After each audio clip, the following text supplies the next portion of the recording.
Muy buenas tardes a todos. Bienvenidos a este conversatorio segundo de este día 24 de noviembre. Soy Víctor Castaño, miembro de la Academia de Ingeniería de México, y me honro en coordinar, moderar este conversatorio con dos colegas y amigos, el maestro Guillermo Casar y el ingeniero Jorge Ordóñez. Vamos a comenzar con el siguiente formato. Nuestros 5 panelistas van a tener 3 minutos para hacer su presentación. Después de eso, abriremos las intervenciones del público para precisamente tener una conversación sobre estos temas, y les pediremos a cada uno de los asistentes que quieran, después de las intervenciones de los 5 panelistas, comentar algo, que se restrinjan a hacer comentarios de 1 minuto, porque el objetivo es que todos y cada uno de los que están asistiendo tengan la oportunidad de intervenir. Si el ingeniero Fernando Avilés está ya con nosotros, le pediría que nos hiciera favor de comenzar. Si no es así, entonces podemos comenzar con el ingeniero Francisco Escandón, y le quiero solicitar a mi comoderador, ingeniero Jorge Ordóñez, que me haga favor de presentarlo rápidamente. Muchas gracias. El ingeniero Francisco José Escandón Valle, académico de honor de la Comisión de la Especialidad de Ingeniería de Minas y Metalurgia y miembro distinguido también de la Comisión de Geología. Es Premio Nacional de Geología 1980 y ha trabajado en una serie grande de empresas, desde Roca Fosfórica Mexicana, el Servicio Geológico Mexicano, anteriormente Consejo de Recursos. Es Qualified Professional de la Mining and Metallurgical Society of America y tiene una membresía en el consejo de una reunión de especialistas en monumentos y sitios para la UNESCO. Es ingeniero geólogo de la Universidad Nacional Autónoma de México. Ingeniero Escandón, adelante, por favor.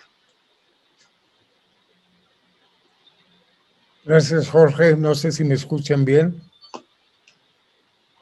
Sí, aquí yo sí escucho bien. No logro presentar la... ¿En dónde la tiene? ¿Ellos no la van a presentar? Bueno, pedí hablar sobre no están las transparencias, no sé qué pasa. Pedí hablar sobre un proyecto que puede ser un modelo en la exploración minera en México. El proyecto El Boleo en Baja California Sur, que cuando nació era un país completamente diferente, por eso lo titulo El Otro México. ¿No hay transparencias?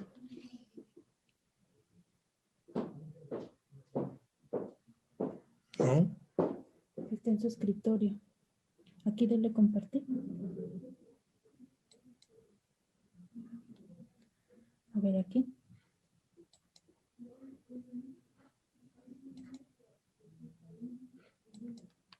Perdón, no logro conectarme. ¿Cómo entramos a su escritorio? Bueno, el proyecto El Boleo nació en una época en que la península de Baja California tenía solo unos 2,000 habitantes en 150,000 kilómetros cuadrados. Eso da una idea de cómo estaba. Un grupo de rancheros sudcalifornianos encontró restos de mineral de cobre y embarcó 60,000 toneladas a Europa sin puerto, sin métodos para cargar. Eso atrajo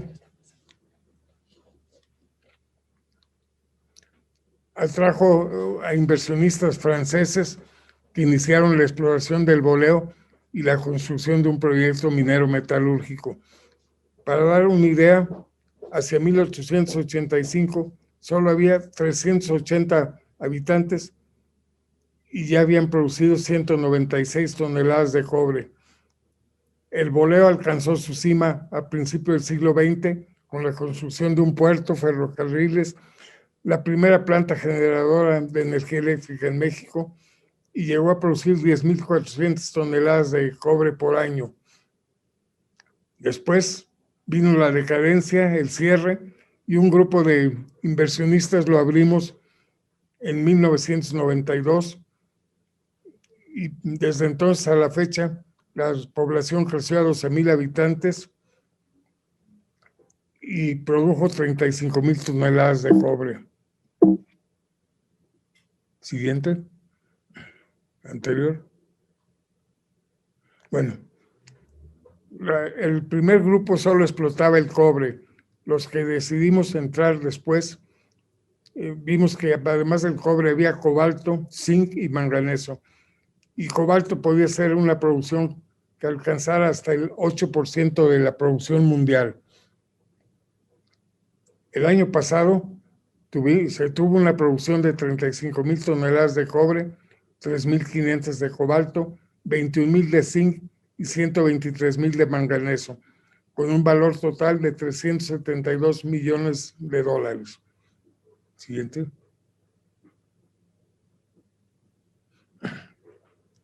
A la fecha, el boleo sigue conteniendo un enorme potencial. Los recursos minerales son de 470 millones de toneladas, mientras que las reservas que son explotables económicamente en este momento son de 82 millones de toneladas. En una zona que es totalmente aislada, con un clima en verano tan duro, que las barrancas se llaman del infierno, del purgatorio, de la soledad, etc. Siguiente. Sí, siguiente. Se piensa siempre en Baja California Sur como un lugar simplemente turístico.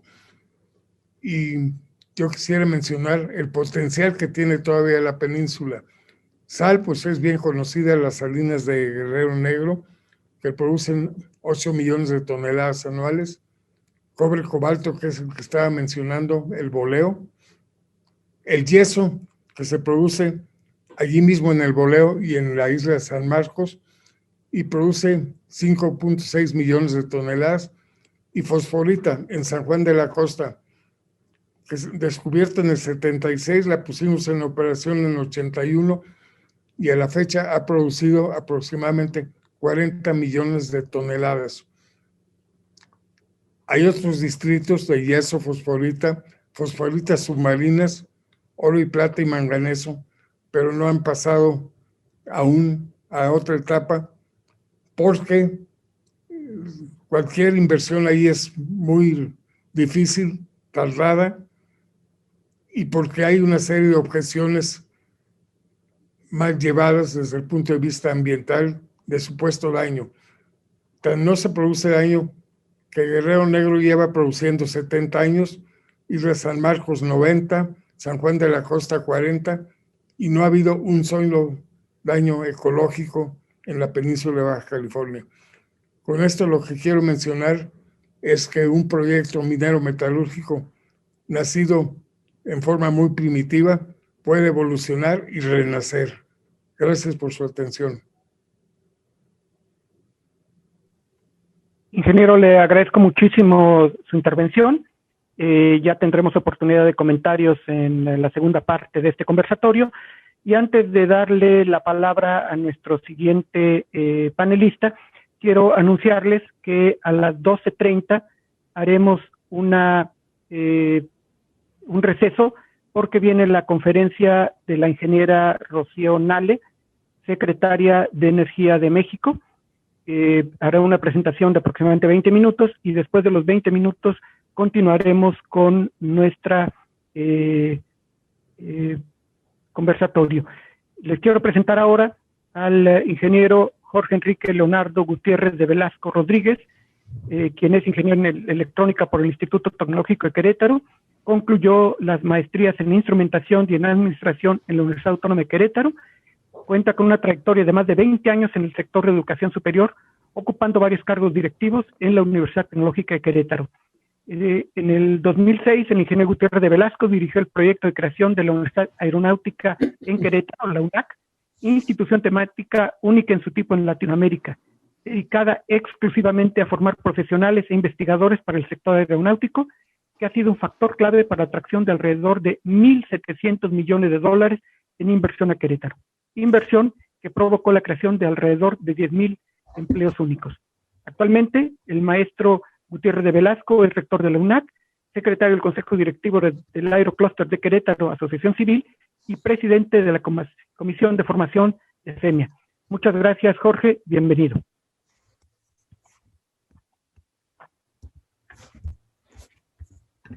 Gracias, buenos días. Espero que se encuentren muy bien. Quisiera platicar con ustedes rápidamente acerca de la propuesta que hoy queremos compartir en este congreso. Es creación de política pública para el desarrollo de la industria aeroespacial mexicana. La he titulado Industria Aeroespacial Mexicana 2.0. En esta línea de tiempo me gustaría compartir cómo es que la historia de la industria en nuestro país ha ido desarrollándose desde el primer vuelo allí en los llanos de Balbuena de Alberto Braniff en 1910 y que detonó un desarrollo más que nada inercial en la franja norte del país de compañías aeronáuticas que con la lógica de la maquila empezaron a llegar para producir en nuestro país componentes aeronáuticos, principalmente para el mercado norteamericano. No es hasta el año 2003, 2006, cuando se empieza a configurar la atracción de inversión, cuando ya México cuenta con otras condiciones y logra atraer a un gran fabricante de equipo original, un OEM por sus siglas en inglés, que es la canadiense Bombardier, que aterriza después de un proceso muy interesante de identificación del mejor sitio en México para localizarse, llega a Querétaro y empieza actividades de fabricación. En esos mismos años nace justamente derivado de la detonación que Bombardier trajo con su llegada, la Federación Mexicana de la Industria Aeroespacial, que agrupa a más de 110 organizaciones productivas de las más de 400 que existen en nuestro país. Hoy existe la Universidad Aeronáutica en Querétaro y el punto de inflexión, diría yo, que después de 400 organizaciones con presencia en 21 estados, 5 clústeres más representativos y más de 30 organizaciones educativas con programas para la industria, hoy ya tenemos un punto de inflexión para construir una industria aeroespacial mexicana que podría ser ya la nacional o con gran contenido nacional. Esta gráfica indica o plantea dos puntos o dos momentos en donde la industria aeroespacial 1.0 con los primeros ejercicios de política pública han detonado y han provocado la llegada de inversión extranjera directa en un gran porcentaje. El gran cuestionamiento, la gran apuesta es crear un instrumento o una serie de instrumentos de políticas públicas para el desarrollo de empresas de origen nacional y de preferencia con base tecnológica, a través del soporte a la educación e identificación de nichos y vocaciones regionales. La Federación Mexicana de la Industria cuenta con un programa de desarrollo de proveedores, en donde se han identificado fortalezas, oportunidades, amenazas y sobre todo que existe un gran potencial para desarrollar a proveedores en nuestro país a partir de una base identificada por esta federación de 400 empresas que principalmente podrían migrar de un sector muy afín como es el automotriz.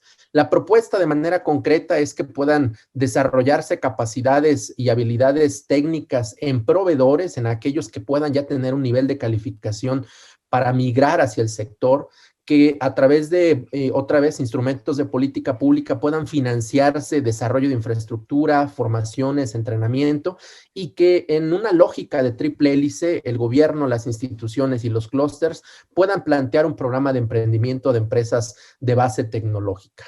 Hoy nosotros, por ejemplo, estamos ya trabajando en una agenda estratégica de los sectores aeronáutico y espacial, en donde por un lado, en la parte izquierda, se ven las tendencias y necesidades del sector y por el lado derecho se identifican las capacidades que tiene una planta educativa en nuestro país.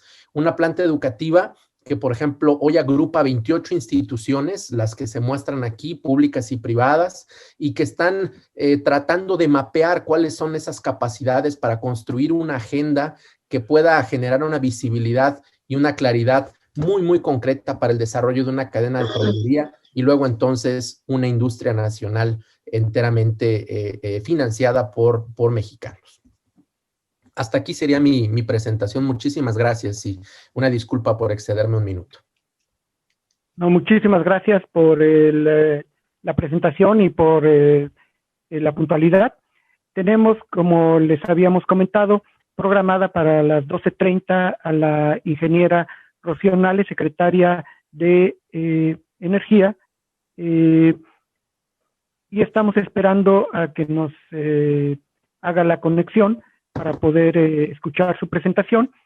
Después de esta presentación, continuaremos con el conversatorio. Están ya presentes con nosotros el doctor José Luis Lee Moreno, quien será el siguiente expositor, y después tendremos al maestro Fernando Alanís, al ingeniero Alanís, y finalmente tendremos, para concluir con esta primera parte del conversatorio, al doctor Pablo Gortares. En la segunda parte, que será moderada por el ingeniero Jorge Ordóñez, daremos la oportunidad a todos los presentes a que hagan comentarios y que intervengan, recordando que tienen cada uno de ustedes un minuto para poder continuar con esto. Vamos a dar unos cuantos minutos para que se conecte la ingeniera Nale y poder continuar con el programa.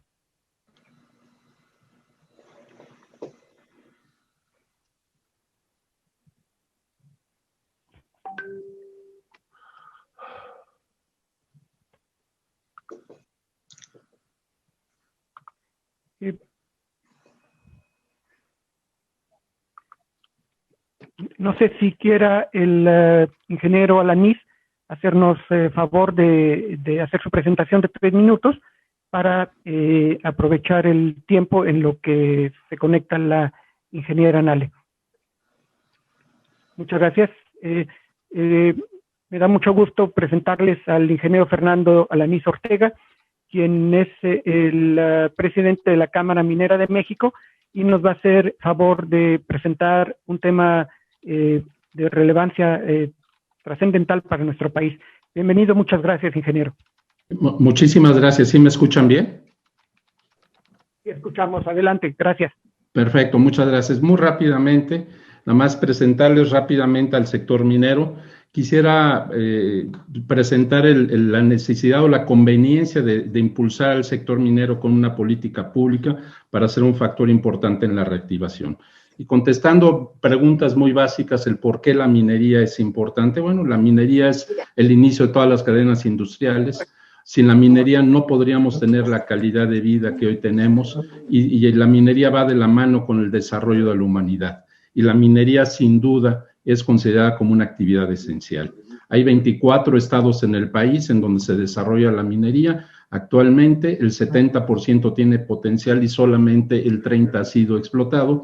Y México participa en varios metales, son 17 elementos en donde está en los primeros 10 lugares, destacando quizás el más conocido para todos como lo que es la plata. México, el principal productor de plata a nivel mundial. Representa el 2.3% del PIB nacional, genera 379,000 empleos directos y 2.2 millones de empleos indirectos. Y también es el 7º generador de divisas en el país. En los últimos años, en los últimos 4 años, entre impuestos y derechos, ha hecho aportaciones al fisco por 131,000 millones de pesos.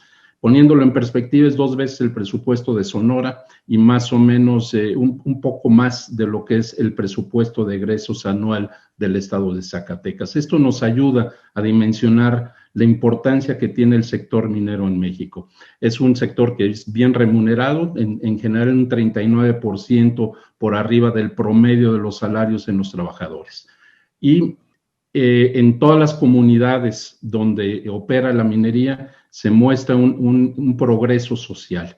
Según datos del Coneval, de CONAPO, y el PNUD, en las comunidades donde opera la minería, el desarrollo humano es mejor, la marginación social es menor y el rezago social también es menor. Y esos son datos que están disponibles para todos.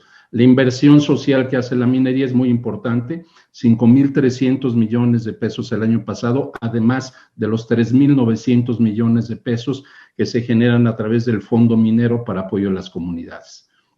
Las inversiones que ha hecho en los últimos años son muy importantes. Estamos hablando de 46.000 millones de dólares en los últimos años, y en exploración es lo que se ha desincentivado por no contar justamente con una política pública adecuada. Lo que necesitaríamos como política pública sería buscar una competitividad fiscal, una competitividad regulatoria, certidumbre social y un conocimiento de a de veras del sector minero. En la certidumbre fiscal es ser competitivos contra otros países que hay alrededor del mundo, y buscar políticas públicas que den certidumbres fiscales a largo tiempo. Regulatoria, tenemos 1.077 normas, leyes y regulaciones que tenemos que cumplir, las cuales pueden mejorar en cuanto a su funcionamiento y simplificar algunas que se contraponen. La parte de social, que se haga la Ley General de Materia de Consulta Indígena, nos interesa mucho que se haga y que eso nos dé certidumbre a nosotros y a todas las inversiones de infraestructura. Y en la parte de conocimiento del sector minero, el sector minero es muy desconocido, se habla mucho sobre la minería y realmente se conoce muy poco sobre la minería profesional que hoy opera en México. Es invitarlos a todos a que conozcan lo que es el verdadero rostro de la minería que opera en México, y aquí me voy a detener por respeto al tiempo que nos dieron. Muchas gracias. Ingeniero, le agradecemos muchísimo y vamos a continuar con el programa en lo que la secretaria de Energía se conecta, y agradeciendo de nuevo al ingeniero Alanís su presentación, me permito presentarles a ustedes al doctor José Luis Lee Moreno, ingeniero geólogo de la UNAM, con una maestría en Ciencias en Geología Aplicada a la Ingeniería Civil de la Universidad de Arizona y con doctorado en la Universidad de Arizona en Tucson en Geología Económica. Tiene varios diplomados en Geoquímica de Exploración Mineral y Ambiental, diplomados en Geociencias en diferentes instituciones en Estados Unidos, en Japón y en Europa, más de 200 publicaciones y artículos técnicos en México y en el extranjero. Ha desarrollado trabajo en empresas de los sectores público y privado por 55 años y actualmente es consultor independiente con proyectos relacionados con contaminación y limpieza de ríos en México, con minería artesanal en Níger y con yacimientos auríferos en Nigeria. Doctor José Luis Lee, bienvenido y muchas gracias.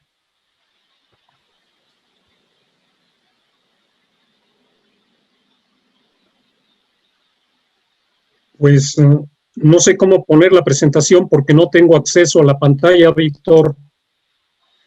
Ya le puse compartir pantalla.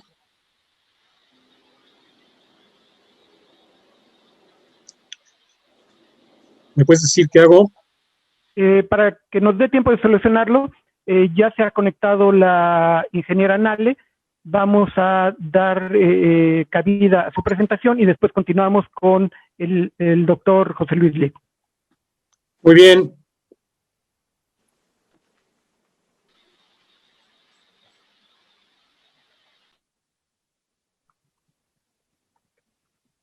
¿Está la ingeniera Barrera? Sí, sí me encuentro. ¿Te van a poner las láminas? ¿Tú presentas, por favor? No, presenta tú, José Luis, por favor. Con mucho gusto. Me da mucho gusto presentar a ustedes la conferencia magistral de la secretaria de Energía, la ingeniera Rocío Nale, con el título Políticas Energéticas Nacionales. En esta siguiente lámina les ofrezco unos breves datos curriculares de la ingeniera. Manuel, ¿puede darme la siguiente lámina, por favor?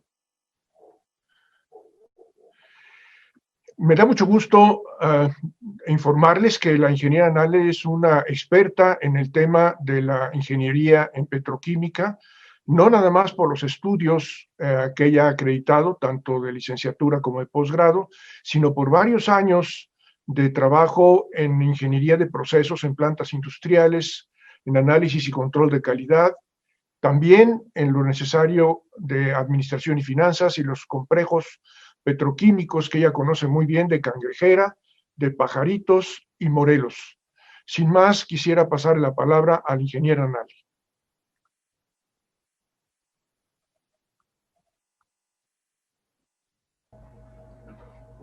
Muchas gracias, qué gusto saludarlos. Me da mucho gusto estar en el Colegio Internacional y en la Academia de Ingenieros de México. Y agradecerles esta invitación para poder platicar con ustedes efectivamente sobre la política energética. Saludo con mucho respeto a toda la mesa, a los representantes y a los organizadores de este gran evento. Voy a entrar directamente al tema. Sé que durante el día han estado varios funcionarios del sector pues exponiendo sus temas en particular. ¿Qué estamos haciendo en refinación? ¿Qué estamos haciendo en exploración, en electricidad? Pero, ¿cuál es la política energética? Porque a veces leemos y pensamos que la política energética se puede llevar en medios de comunicación. No, la política energética se lleva en la Secretaría de Energía, que es el brazo administrativo del Ejecutivo. Y hemos iniciado en este gobierno con un balance energético. Y el balance energético va desde combustibles hasta electricidad, porque hemos tomado ciertas determinaciones en el sector que se ha prestado a confusiones o se ha prestado a comentarios con el debido respeto a quienes no lo comparten. Nosotros lo respetamos, somos gobierno para todos. Hemos actuado con un balance, inicio con el tema de electricidad, que es un tema muy profundo, sobre el autoabasto, sobre la autosuficiencia, sobre garantizar a todos los mexicanos el suministro básico, con eficiencia, con calidad, con precio, pero sobre todo como gobierno, lo que mandata nuestra Constitución, ordenar y darle a los ciudadanos un suministro básico como es la electricidad. Cuando nosotros iniciamos en este gobierno, empezamos a hacer un balance y vimos que la Comisión Reguladora de Energía había otorgado hasta permisos por 132,000 megawatts de generación de electricidad, cuando la demanda máxima de la red, que fue en junio del 2019, fue de 47,000 megawatts. Esto, que es la apertura al mercado, que si bien lo mandata la reforma energética, nos creó un desorden y un desbalance en la red y en el suministro. Empezamos a trabajar, y en el trabajo que se hizo aquí en la Secretaría de Energía, en coordinación con la Comisión Reguladora de Energía, con el SENACE, con la Comisión Federal de Electricidad, que es nuestra empresa del Estado, trabajamos para hacer una norma que es el acuerdo de la política de confiabilidad del sistema eléctrico nacional, que se publicó en mayo de este año. Ahí damos ordenamiento para darle seguridad al sistema eléctrico nacional. Hoy ese acuerdo está en una controversia constitucional, la cual nosotros respetamos mucho, y esperamos que la Corte defina. ¿Qué tiene que definir la Corte? La Corte tiene que definir si el sistema eléctrico nacional es para uso y servicio público y de interés público, o si es de interés privado y de uso de la competencia del mercado.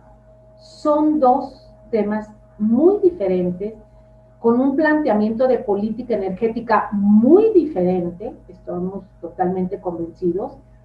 la competencia, el mercado que se propuso en años pasados, o el servicio público, el suministro para el interés de todos los mexicanos. Y eso lo va a determinar la Corte, y mientras eso está, nosotros seguimos operando conforme lo marca la ley, somos respetuosos de la ley, pero sí hemos sido muy responsables. No podemos dar más permisos de generación de electricidad porque ya tenemos una saturación de permisos y ya tenemos una instalación de más de 80,000 megawatts, infraestructura instalada de todos, ya sea eólica, solar, de gas, carboeléctrica, nuclear, geotérmica, de todas. Entonces estamos trabajando en este balance para que también los actores que están en el mercado eléctrico pues tengan una garantía de su despacho, y que por supuesto tenemos una instrucción y una convicción de fortalecer a la empresa del Estado, a la Comisión Federal de Electricidad. A nadie, a ningún mexicano le conviene tener una Comisión Federal de Electricidad débil, a ninguna. Y cuando hablan de precios competitivos, pues ya nos metemos todavía a un debate más profundo, desde las tarifas de porteo, donde prácticamente las energías intermitentes no estaban pagando casi nada de porteo en comparación con Estados Unidos, con las tarifas de Estados Unidos, o en comparación con las tarifas de Canadá o de otros países. Se hizo un cálculo entre Hacienda, Secretaría de Energía y la Comisión Reguladora de Energía, y también hace unos meses publicamos un ajuste de las tarifas de porteo para este tipo de energía, porque eso le cuesta a la CFE, la transmisión la tiene la CFE. El tema eléctrico es un tema pues complejo, profundo, sin embargo pues lo estamos atendiendo y lo estamos haciendo con mucha responsabilidad. No se trata de decir no, no se trata de decir sí a costa de todas las inversiones que nos puedan venir a ofertar, que al final esas inversiones dañan el balance general, incluso dañan hasta finanzas de una empresa del Estado que termina siendo subsidiada por todos los mexicanos. Entonces, estamos actuando con mucha responsabilidad. Eso en cuanto a electricidad, las normas, los órganos reguladores que han estado actuando también de una manera ordenada y coordinada por el sector. Eso también es un cambio en la política energética. En años pasados, pues los órganos reguladores actuaban en una periferia, y la planeación que corresponde de acuerdo a la ley a la Secretaría de Energía no iba en el contexto con los órganos reguladores. Hoy la planeación nacional va en una forma ordenada con los órganos reguladores, respetando y cuidando su propia autonomía técnica, porque tiene una autonomía técnica y de gestión. Esa es su autonomía, nada más. Y la planeación, pues, se deriva de aquí. En ese sentido, bueno, en cuanto a electricidad, también, pues, el otro tema que es fundamental son los combustibles. Tanto la electricidad como los combustibles, pues, son los insumos básicos, los energéticos básicos para el desarrollo, pasa para allá por favor, para el desarrollo del país, que son los energéticos. En materia de gasolina, bueno, todos ustedes saben, y creo que ya la persona, el funcionario de Pemex, habló sobre el programa de rehabilitación, sobre la construcción de 2 bocas, lo que estamos buscando de ser autosuficientes, de disminuir drásticamente la importación de gasolinas, porque es un absurdo que siendo un país petrolero vendamos petróleo y compremos gasolina. Entonces debemos de tener la capacidad de refinar nuestra capacidad de gasolina de consumo, e independientemente las firmas que están en el país, que quieran importar gasolinas, pues lo seguirán haciendo, porque eso no se lo limita la ley, pero sí como gobierno tenemos la responsabilidad de tener una autosuficiencia. Esto es seguridad energética, pero además es seguridad nacional. Y creo que ya lo explicó muy bien la persona de Pemex, el funcionario de Pemex que estuvo con nosotros. Otro tema que me gustaría hablarlos con ustedes, porque mucha gente de técnicos de ingeniería me han preguntado, oye, ¿qué pasa con las renovables? Bueno, hay renovables continuas y renovables intermitentes. Los acuerdos de París y los acuerdos internacionales que tiene México, ¿los va cumpliendo? Sí. ¿Los va a cumplir? Sí. Sí los va a cumplir. ¿De qué manera vamos avanzando hacia ellos?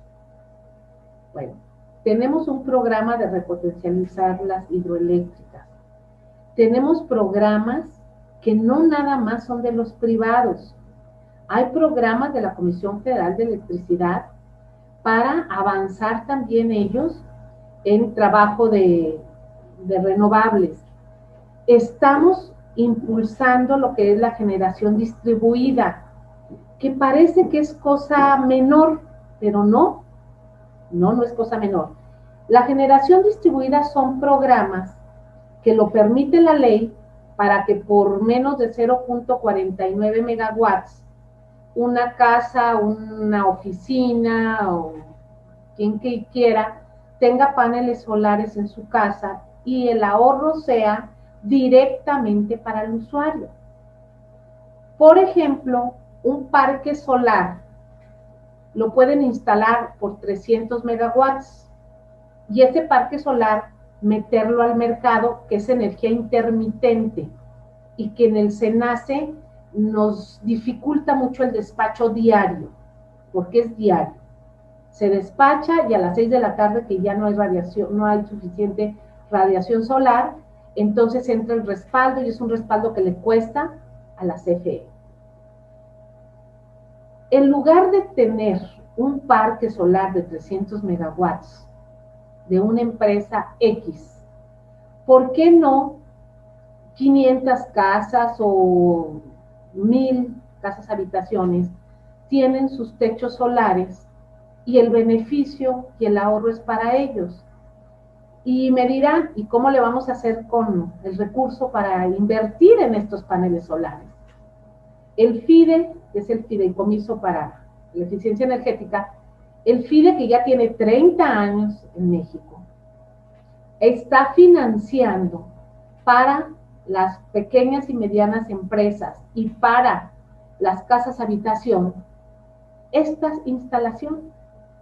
El año pasado, no, este año, que ya estamos por terminar, hemos instalado más de 15,000, le llamamos núcleos rurales, porque los hemos instalado en comunidades apartadas del país, con una capacidad mínima de producción de voltaje.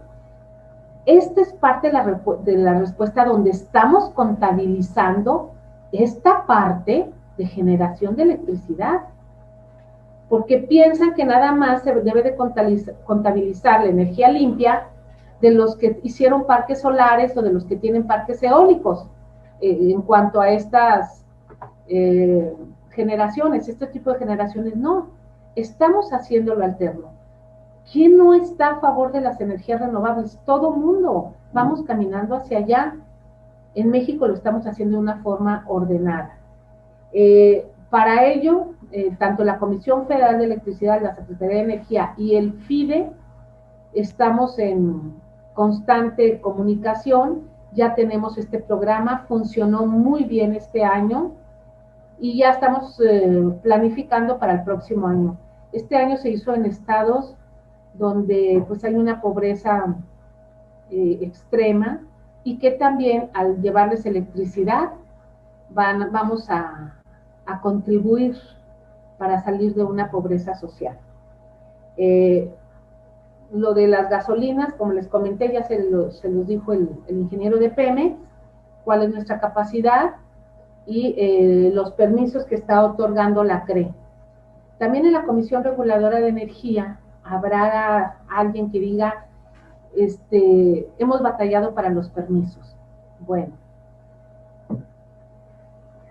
había una regla que no es constitucional, sino una regla que hizo la CRE anterior a este gobierno, donde a Pemex le fijaron algo que se llama simetría, porque como Pemex es una empresa muy grande, entonces dijeron, pues tenemos que reducirla para que entre más gente al mercado y entonces Pemex tiene que sacrificar. Eso nosotros no estamos de acuerdo. Nosotros tenemos una empresa del Estado, una empresa grande que hay que fortalecerla. No me voy a meter ya a fondo de cómo encontramos Pemex, qué sacrificio estamos haciendo para levantar a la empresa en producción y demás. Y sobre todo en este año de COVID, incluso donde el precio internacional del petróleo llegó a -0, etc.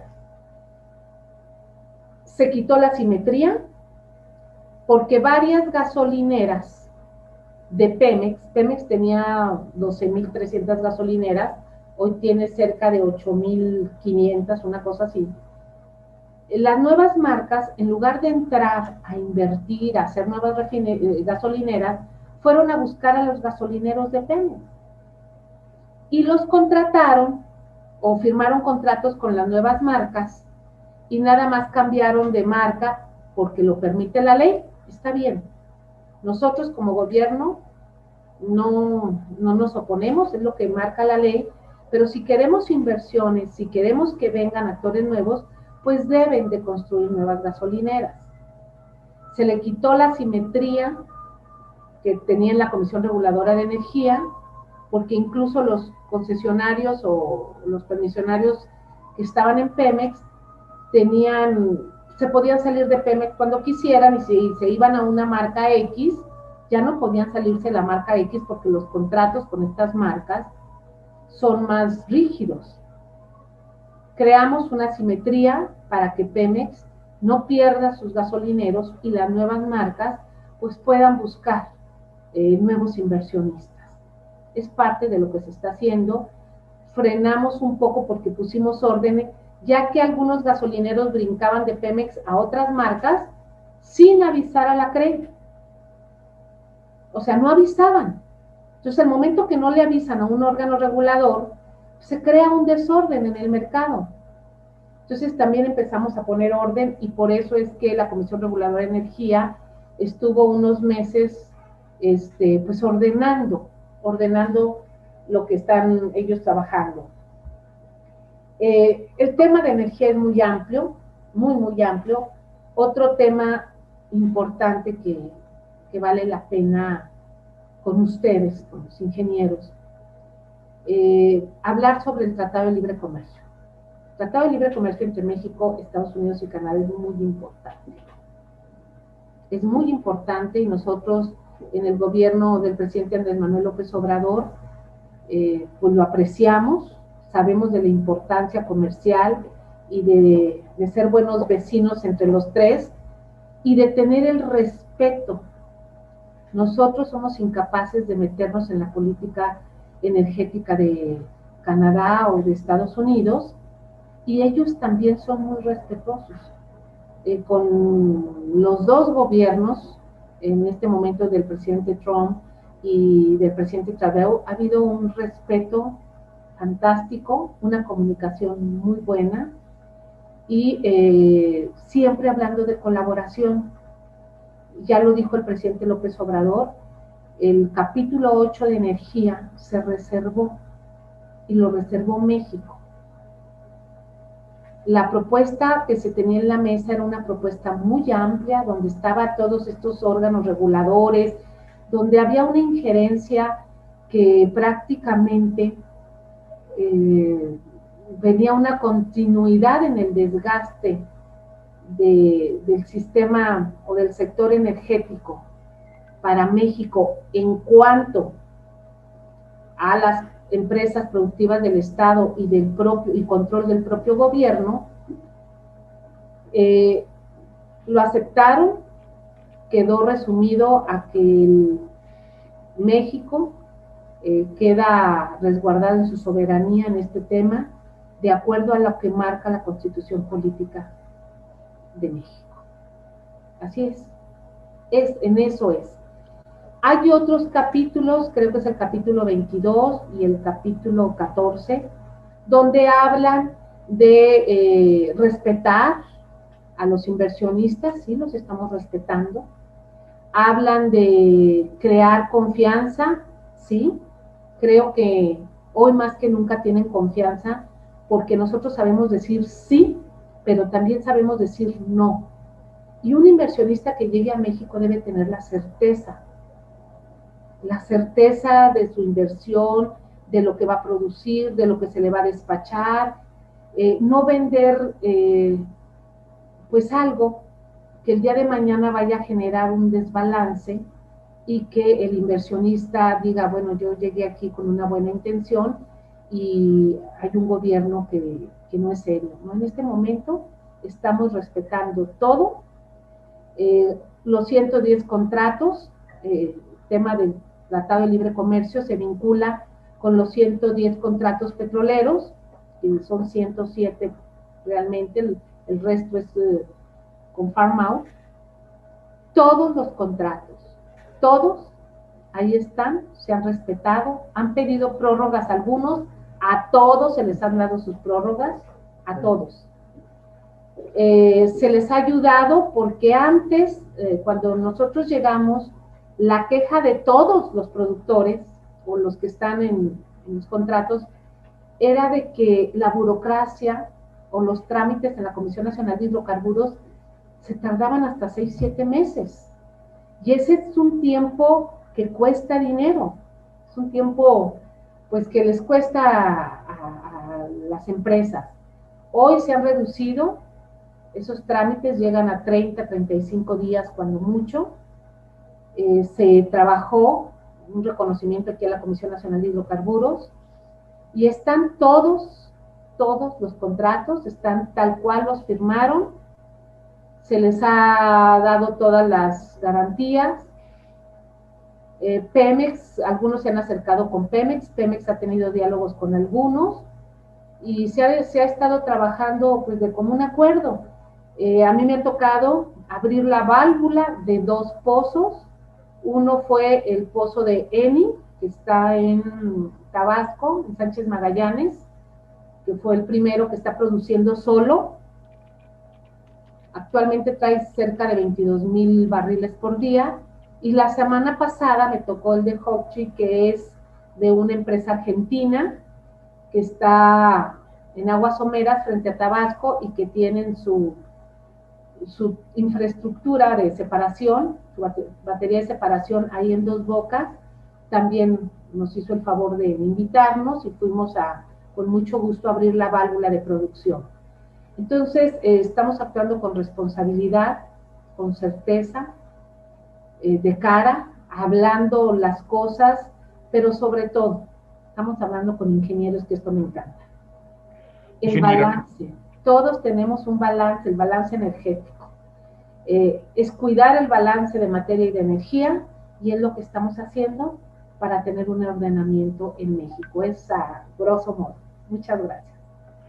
Secretaria, muchísimas gracias por sus palabras. Nos ha aclarado muchos conceptos que nos van a permitir como academia ofrecer un mejor servicio al gobierno y a la nación. Es usted muy amable. Muchas gracias por su tiempo.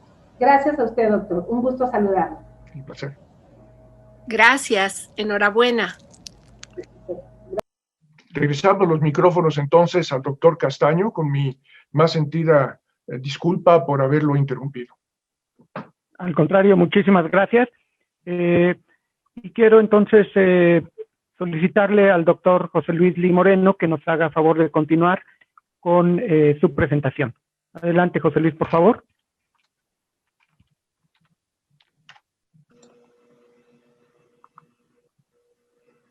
Muy bien, Víctor, con mucho gusto. Mira, puse aquí compartir pantalla, pero no me da oportunidad de entrar directamente a mi video.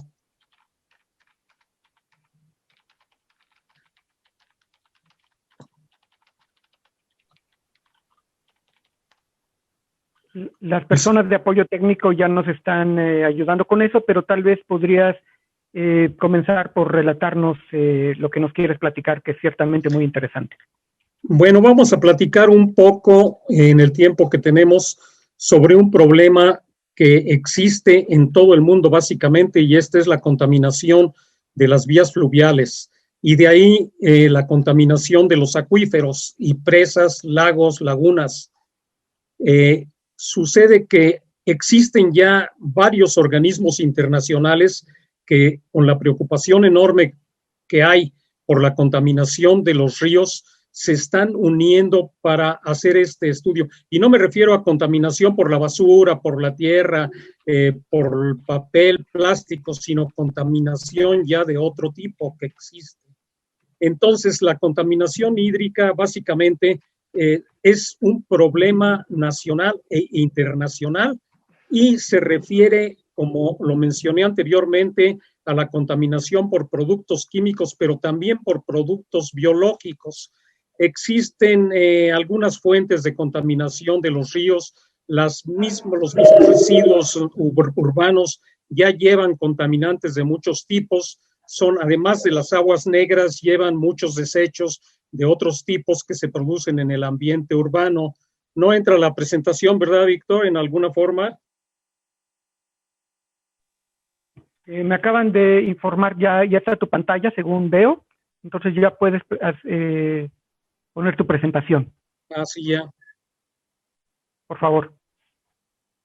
Ya la puse, no sé si la alcancen a ver ustedes. No vemos nada más tu correo presentación. No, lo que estamos viendo es tu correo, tu lista de correo electrónico, tu Gmail. Yo ya tengo la presentación puesta, tal vez deba picarle en algún lado. Ya me sacaron otra vez de donde estaba. Bueno, ¿por qué no continúas platicándonos, por favor? Ok. Me serviría ver la presentación incluso para la charla, pero pues la puedo dar de memoria porque no la tengo a la vista. ¿Es posible que me dejen verla como estaba antes? ¿Si la puedes compartir? Pues aquí la tengo compartida, pero no los ves. Ya la estamos viendo. ¿Ya la están viendo? Sí. Ok, bueno, estábamos con la primera lámina y me voy a ir muy rápido ya por el tiempo que invertí en esto. Es básicamente la contaminación hídrica, a la cual ya le di una introducción breve, y básicamente todos los elementos químicos, como lo he subrayado aquí, en exceso producen algún trastorno a la salud. Pongo la tabla periódica de los elementos. Muchos de estos no tienen nada que ver con la contaminación hídrica, simplemente están ahí para mostrarlos, pero todos los elementos químicos, absolutamente todos los que se puedan penetrar en el agua, producen algún trastorno para la salud.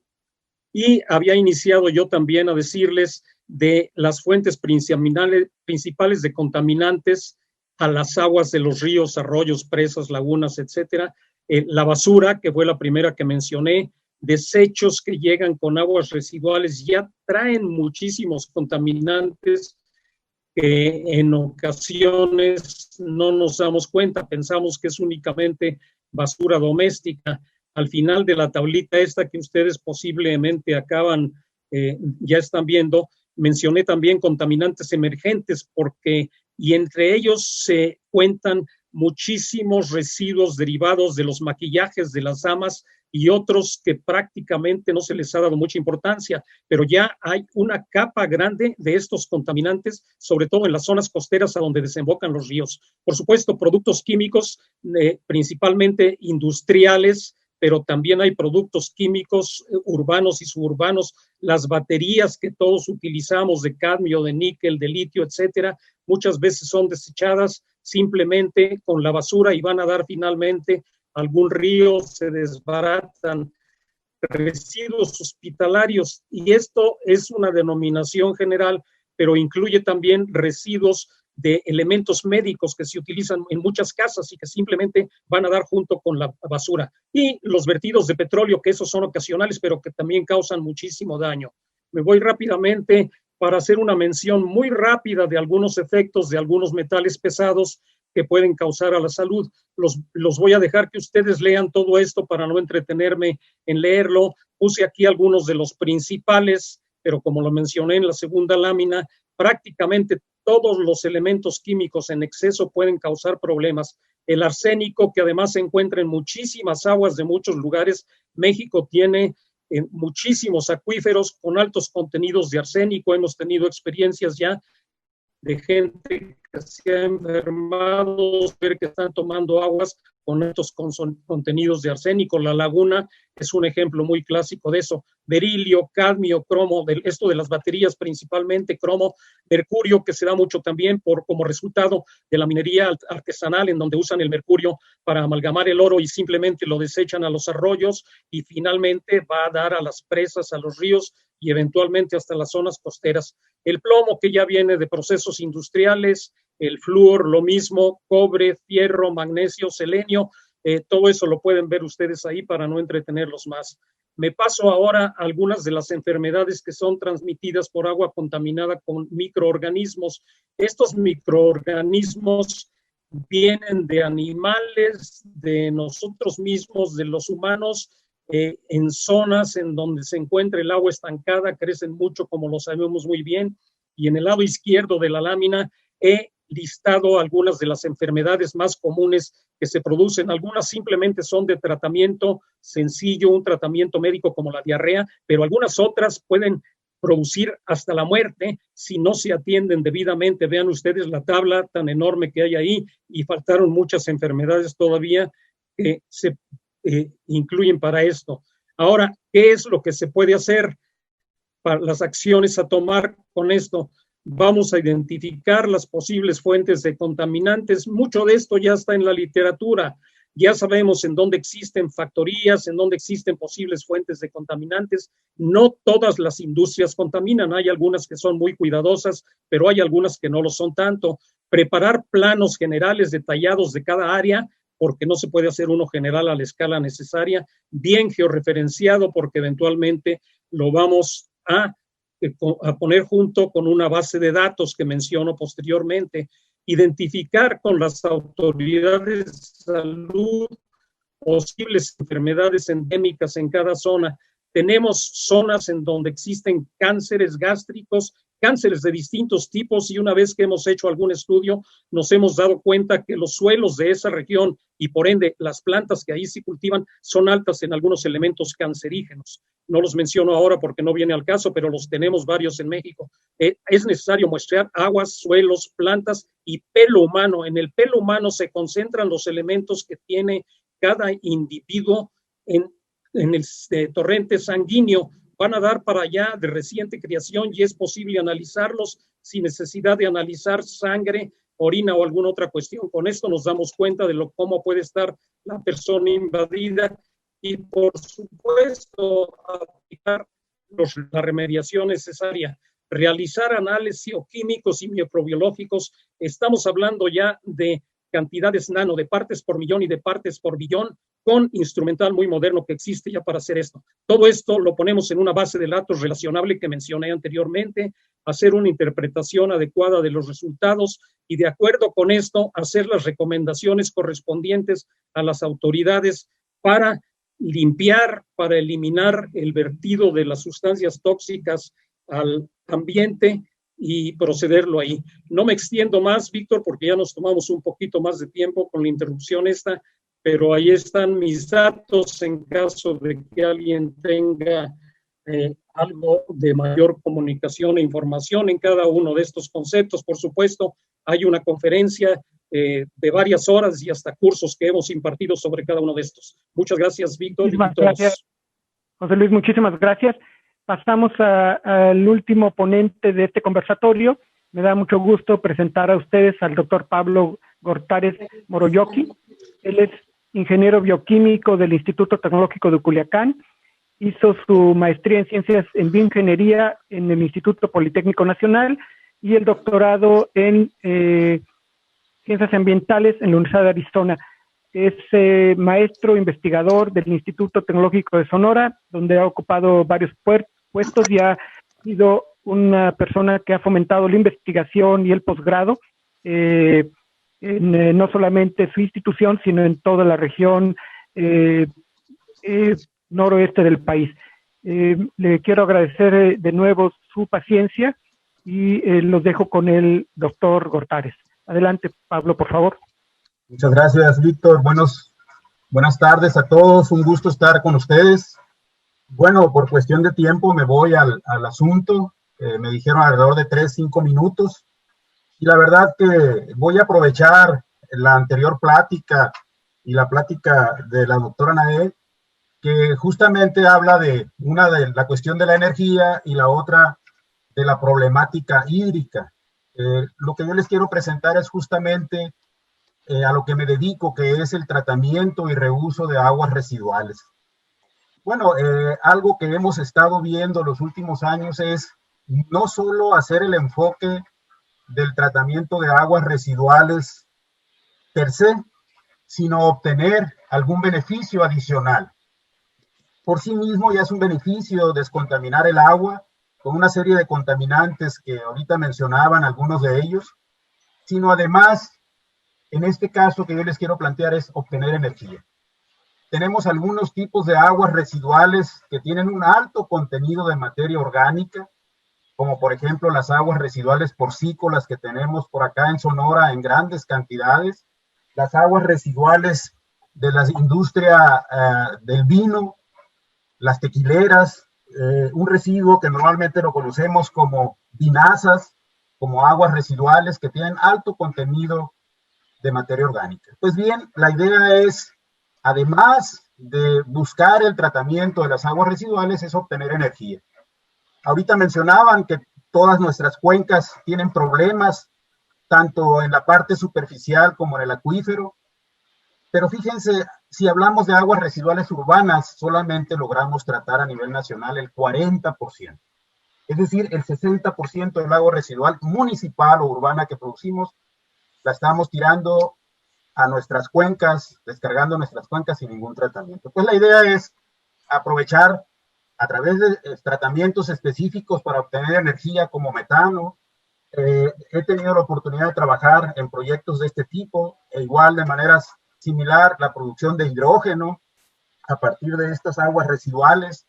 Estamos buscando aprovechar las aguas residuales de la acuacultura, que es una industria muy desarrollada en el norte del país, principalmente Sonora y Sinaloa, donde se genera una gran cantidad de aguas residuales, que ciertamente no tienen un alto contenido de materia orgánica, pero ahí cambiamos la estrategia y es regar algunas plantas, algunos vegetales como la salicornia europea, que es una halófita, además una oleaginosa que es rica en aceite, y de ahí podríamos producir energéticos. A través de una serie de procesos, los procesos que yo he venido trabajando son procesos biológicos, es decir, utilizando microorganismos o bien procesos físico-químicos como la electroquímica, que nos permite llevar a cabo la obtención de la eliminación de contaminantes, pero por otro lado la obtención de energía.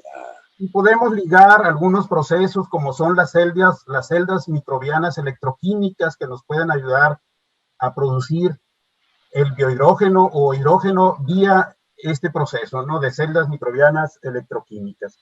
Yo creo que aquí en cuanto a política pública es cómo ligamos estos conocimientos que ya tenemos a nivel nacional, a nivel internacional, con el sector gobierno. Por ahí se mencionaba en este congreso lo importante de la triple hélice, el sector educativo, los centros de investigación, los niveles de gobierno y desde luego con el sector productivo, sea en su modalidad de sector privado o sector público. Miren, por cuestión de tiempo, esta sería mi presentación. Igual una disculpa, no alcancé a preparar unas diapositivas, pero espero me haya podido dar a entender que la idea que yo quiero plantear aquí es cómo aprovechar residuos que tenemos en las aguas residuales y llevarlos hacia la producción de energía. Muchas gracias y muy amables por su atención. Muchísimas gracias, Pablo. Con esto terminamos la primera parte de este conversatorio. Les agradezco muchísimo a nuestros 5 ponentes y quiero pasar ahora la batuta a mi colega y amigo, el ingeniero Jorge Ordóñez, para que dé cabida a las preguntas y comentarios de todos y cada uno de ustedes. Solamente les quiero recordar que en el afán de que haya la mayor participación posible, sus comentarios se restrinjan a 1 minuto. Gracias de nuevo y adelante, Jorge. Gracias, Víctor, muy amable. Quisiera hacerle una pregunta al ingeniero Fernando Alanís. La minería ha sido un motor social, económico, industrial, cultural en México durante 5 siglos y ha sido generador de muchos polos de desarrollo. La minería tuvo un auge notable a partir del año 2000, pero recientemente, en los últimos 2-3 años, ha tenido un receso. ¿Qué es necesario? ¿Qué se necesita de políticas públicas o de otros incentivos para lograr que se reactive nuevamente esta importante industria? Gracias, Jorge. ¿Sí me escuchan? Sí, gracias. Sí, Jorge, efectivamente la minería ha sido históricamente importante en el desarrollo de comunidades de ciudades, hoy grandes ciudades de nuestro país. Lo que se necesita es certidumbre.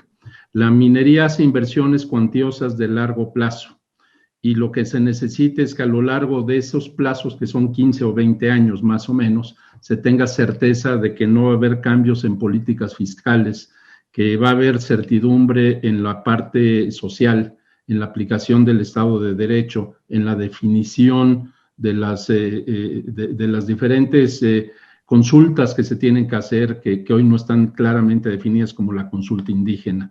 Se requiere básicamente eso, que se entienda que la minería genera bienestar, genera desarrollo y que es importante crear una política que le impulse y que dé la certidumbre básicamente. Muchas gracias. Una última aclaración, Fernando. En caso de que se dieran estas políticas, ¿qué tanto puede crecer la minería? ¿Sería significativa su crecimiento? Sí, mira, hay una lámina, si me permiten, una sola hojita, y que creo que aquí estaría muy clara la respuesta a tu pregunta. Sí, no sé si ahí la estén viendo ya, es esta tabla. Si se hiciera una política pública, si creciera la minería, actualmente es el 2.3% del PIB, si creciéramos al 2.8%, o sea, medio punto del PIB solamente, en los siguientes 7 años estaríamos generando 53,000 empleos más, a los 379,000 que hoy tenemos en forma directa, otros 300,000 empleos indirectos, además de los 2.2 millones, nos iríamos a 2.5 millones.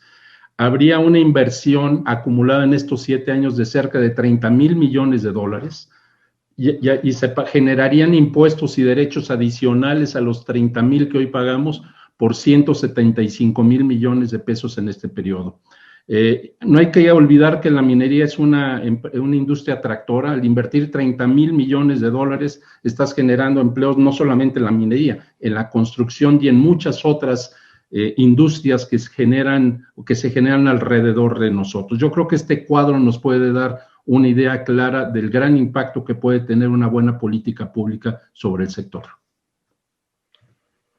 Muchas gracias, ingeniero. Creo que hay una pregunta que el doctor Víctor Manuel Castaño va a presentar.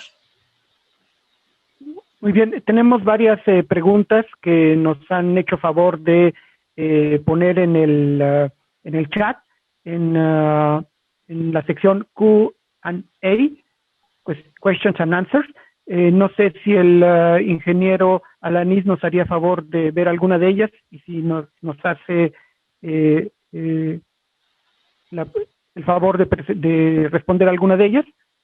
Sí, bueno, hay 2 preguntas puntuales que hacen sobre una, Enrique López específicamente, que habla de que por qué no se han reparado los daños de ríos y por qué, en cuanto a responsabilidad social, por qué no se rescataron los muertos de pasta de concho. Son 2 cuestiones muy puntuales. Yo no represento a la empresa o a las empresas que han estado en esas situaciones. Yo estoy hablando del sector minero en general. Yo creo que estas preguntas las podrían hacer directamente a quien le compete. En un momento dado, lo que sí creo es que hay un gran desconocimiento de lo que es el sector minero. Hoy el sector minero opera en 696 comunidades en el país, en 212 municipios, en 24 estados, y la generación de bienestar y de desarrollo es muy importante. Igual el respeto al medio ambiente, con gran tecnología que se tiene, y estoy hablando de la minería profesional en México, que que pertenece a la Cámara Minera. Son 117 empresas que generan el 90% del valor de la minería en el país. Entonces, yo puedo dar datos generales de todo el sector minero y creo que nos gustaría que hubiera un mejor conocimiento de lo que hace el sector. Muchas gracias. Muchas gracias, ingeniero. Hay un par de preguntas que creo que nos pueden ayudar a responder tanto el doctor Pablo Gortares como el doctor José Luis Lee. La primera pregunta es de Álvaro San Pedro. En cuanto al litio, ¿es justificable invertir en México? Y la segunda pregunta de Mauricio Porras es sobre la contaminación de plásticos en regiones costeras. José Luis y Pablo, ¿quieren comentar sobre alguna de estas dos preguntas, por favor?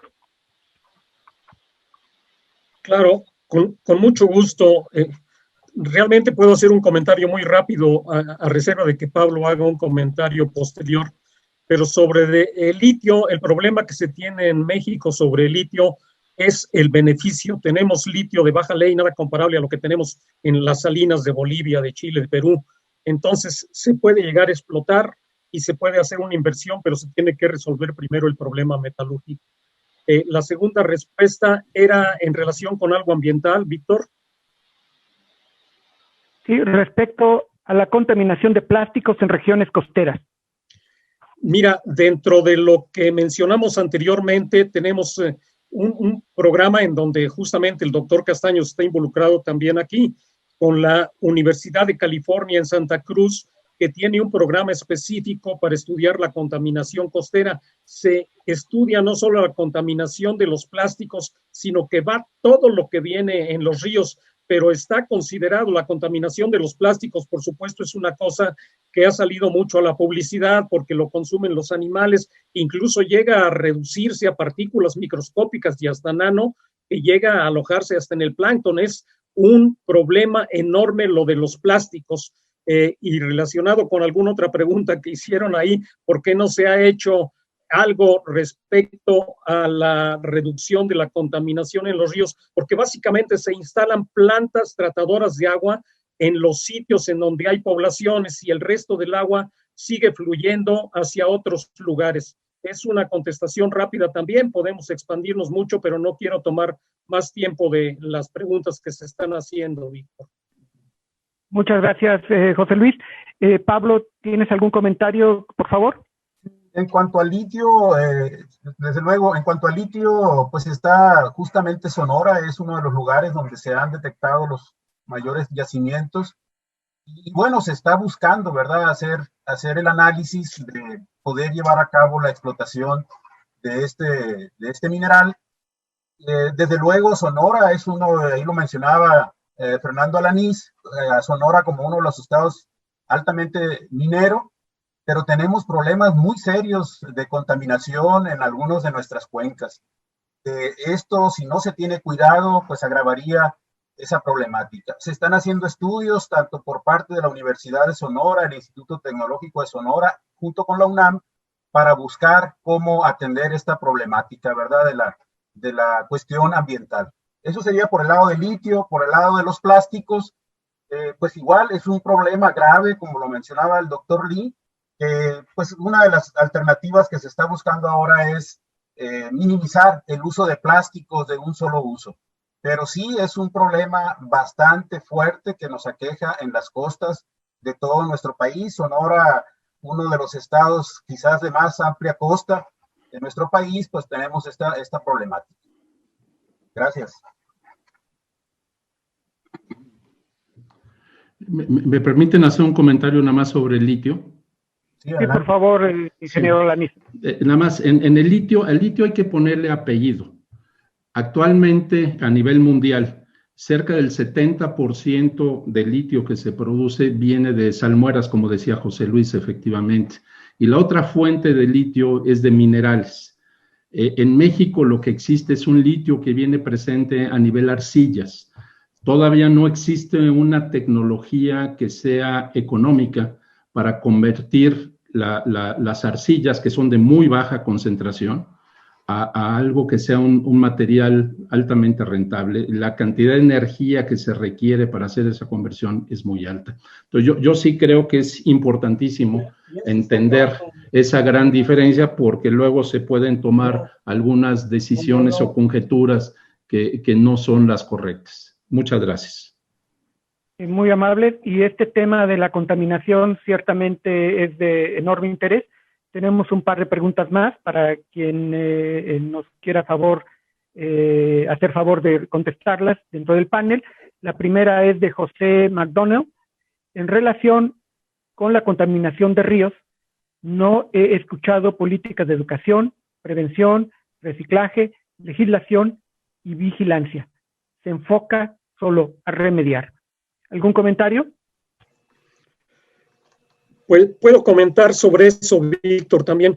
Es cierto, no hay una política de educación general. Se da una educación básica en las escuelas primarias y llega hasta secundaria, no tirar basura, pongan en los tambos y cuestiones de ese tipo, pero realmente hace falta una campaña de educación general, no solo para las escuelas, sino para los adultos también, para que estamos hablando en este caso de basuras y residuos urbanos, pero los que sí están bien educados son los que vierten otro tipo de productos. En la agricultura que mencionó Pablo también es un gran contaminante de las aguas por los plaguicidas y los fertilizantes, y eventualmente van a dar a los ríos también. Tenemos pero muchísima contaminación derivada de la agricultura. De hecho, si nos ponemos a medirla, posiblemente resulte hasta en mayor escala que la industrial, toda proporción guardada, por supuesto. Pero es cierto, es necesaria una campaña de educación general para evitar la contaminación de los ríos, por supuesto, y en general del medio ambiente. Muy bien. Hay una siguiente pregunta que está muy relacionada y que probablemente nos da pauta para que nos haga algún comentario Pablo Gortares, y es de Juan Escobedo Bielma. Para descontaminar los cuerpos hídricos, considera debe irse al origen de la contaminación, lo que atenuaría el efecto e iniciando la recuperación, además de la concientización de la población en general. ¿Y quieres comentar algo, Pablo, por favor? Sí, y desde luego, gracias, Víctor, y excelente pregunta, y bueno, relacionada con la anterior, y sí, ciertamente, quizás hace falta mayor educación. Acá en la institución educativa donde yo laboro, hemos tratado de definir muy bien que la problemática ambiental en todo momento y cualquier tipo de contaminación la podemos abatir desde dos puntos de vista. Uno, el preventivo, que es parte de la educación, y otro, el correctivo. Parte de la educación, parte de uso de tecnologías limpias en la producción. Totalmente de acuerdo que el tipo de contaminantes que va a llevar un agua va a depender del uso del cual proviene.